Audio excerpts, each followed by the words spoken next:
Assalamualaikum warahmatullahi wabarakatuh. Shalom, Om Swastiastu, Namo Buddhaya, dan salam kebajikan.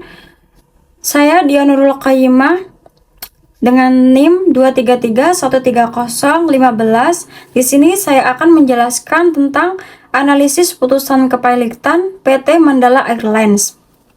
Putusan dengan nomor 48 PDT SUS Pilot garis miring 2014 garis miring PN Niaga JKT PST. Yang pertama, kronologi kasus dan permasalahan. PT Mandala Airlines merupakan perusahaan penerbangan niaga yang mengalami kesulitan keuangan akibat tingginya biaya operasional, kenaikan harga aftur, depresiasi rupiah, dan persaingan bisnis penerbangan yang ketat. Sebelumnya, pada tahun 2011, perusahaan pernah mengajukan PKPU, penundaan kewajiban pembayaran utang, untuk melakukan restrukturisasi utang. Dalam proses tersebut dilakukan perdamaian dan konversi utang menjadi saham. Setelah PKPU selesai, perusahaan kembali beroperasi, tetapi kondisi keuangannya tetap tidak membaik. Pada tanggal 1 Juli 2014, PT Mandala Airlines menghentikan operasional penerbangannya karena tidak mampu menanggung kerugian yang terus meningkat. Setelah penghentian operasional, perusahaan tidak dapat membayar utang kepada beberapa kreditur yang telah jatuh tempo dan dapat ditagih. Permasalahan hukum dalam perkara ini adalah apakah PT Mandala Airlines memenuhi syarat untuk dinyatakan pilot menurut pasal 2 ayat 1 Undang-Undang Kepailitan? Apakah debitur dapat mengajukan permohonan pilot atas dirinya sendiri? Dan apakah perusahaan masih memiliki peluang untuk melanjutkan perusahaannya? Yang kedua, dasar permohonan dan putusan pengadilan. PT Mandala Airlines mengajukan permohonan pilot berdasarkan pasal 2 ayat 1 Undang-Undang Nomor 37 Tahun 2004 tentang kepailitan dan PKPU.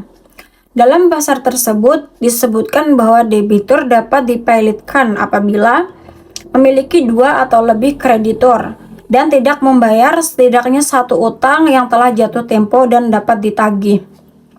Dalam persidangan, perusahaan berhasil membuktikan adanya beberapa kreditur serta utang yang belum dibayar.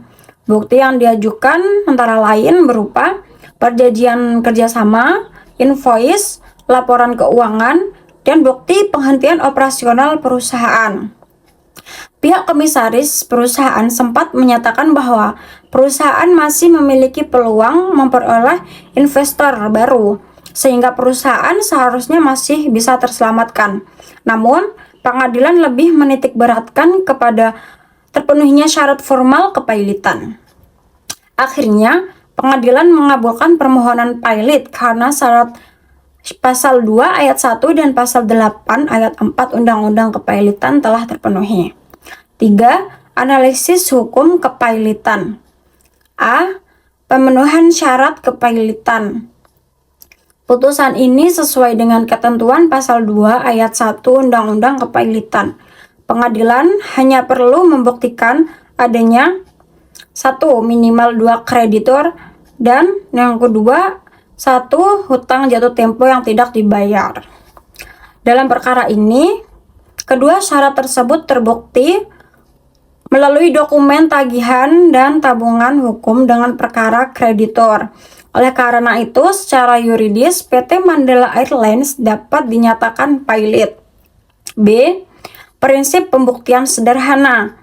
Perkara ini menunjukkan penerapan prinsip pembuktian secara sederhana sebagaimana diatur dalam pasal 8 ayat 4 Undang-Undang Kepailitan. Artinya, pengadilan tidak perlu melakukan pemeriksaan mendalam mengenai kondisi keuangan perusahaan, tetapi cukup memastikan adanya utang jatuh tempo yang tidak dibayar. Laporan keuangan perusahaan penghentian operasional, dan pengakuan debitur menjadi bukti sederhana yang cukup untuk menyatakan perusahaan dalam keadaan pailit. C. Permohonan pailit oleh debitur sendiri. Hal menarik dari perkara ini adalah permohonan pailit diajukan oleh PT Mandala Airlines. Dalam hukum kepailitan Indonesia, hal ini diperbolehkan sebagai bentuk pengakuan debitur bahwa perusahaan tidak lagi mampu memenuhi kewajiban kepada debitur. Langkah ini juga bertujuan agar proses penyelesaian utang dilakukan secara kolektif dan adil melalui mekanisme kepailitan, sehingga tidak terjadi perebutan aset oleh kreditur secara individual. D. Kepastian hukum dan kelangsungan usaha. Komisaris perusahaan berpendapat bahwa asas kelangsungan usaha seharusnya dipertimbangkan karena masih ada kemungkinan investor baru masuk ke perusahaan. Namun, pengadilan lebih mengutamakan kepastian hukum, perlindungan terhadap kreditur, dan terpenuhinya syarat formal kepailitan. Hal ini menunjukkan bahwa sistem kepailitan di Indonesia cenderung bersifat formalistik dan lebih berorientasi pada perlindungan kreditor dibanding penyelamatan perusahaan. E. Kesalahan sistem kepailitan Indonesia. Kasus PT Mandala Airlines juga memperlihatkan beberapa kelemahan dalam sistem kepailitan Indonesia, yaitu syarat kepailitan relatif mudah terpenuhi, tidak adanya insolvensi tes secara mendalam, perusahaan yang masih memiliki potensi usaha tetap dapat dipailitkan, dan asas kelangsungan usaha sering kalah oleh syarat formal. Akibatnya, kepailitan lebih sering menjadi sarana likuidasi dibanding penyelamatan perusahaan. Kesimpulannya, putusan kepailitan PT Mandala Airlines telah sesuai dengan ketentuan Undang-Undang Nomor 37 Tahun 2004 tentang Kepailitan dan PKPU karena terbukti memenuhi syarat Pasal 2 Ayat 1, yaitu memiliki lebih dari 2 kreditor dan tidak membayar setidaknya 1 utang yang telah jatuh tempo serta dapat ditagih. Selain itu, syarat terbuktinya sederhana sebagaimana diatur dalam Pasal 8 Ayat 4 juga terpenuhi karena fakta mengenai beberapa kreditor dan utang yang belum dibayar dapat dibuktikan secara jelas di persidangan. Dari perspektif hukum, putusan ini menunjukkan bahwa sistem kepailitan Indonesia lebih mengutamakan kepastian hukum dan perlindungan hak-hak kreditor. Hakim hanya perlu memastikan bahwa syarat kepailitan telah terpenuhi tanpa harus menilai secara mendalam kondisi keuangan atau prospek usaha debitor. Akibatnya, perusahaan yang masih memiliki peluang untuk melakukan pemulihan atau restrukturisasi tetap dapat dinyatakan pailit apabila memenuhi syarat yang ditentukan undang-undang.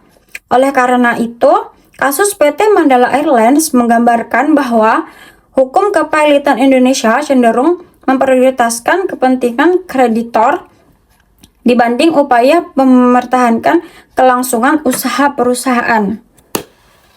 Sekian dari saya, apabila ada salah kata maupun perbuatan, mohon maaf. Wassalamualaikum warahmatullahi wabarakatuh.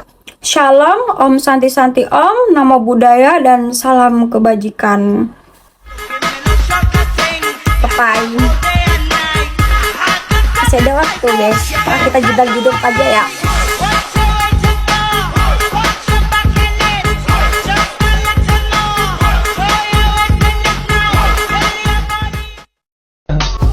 I just had to let you know you're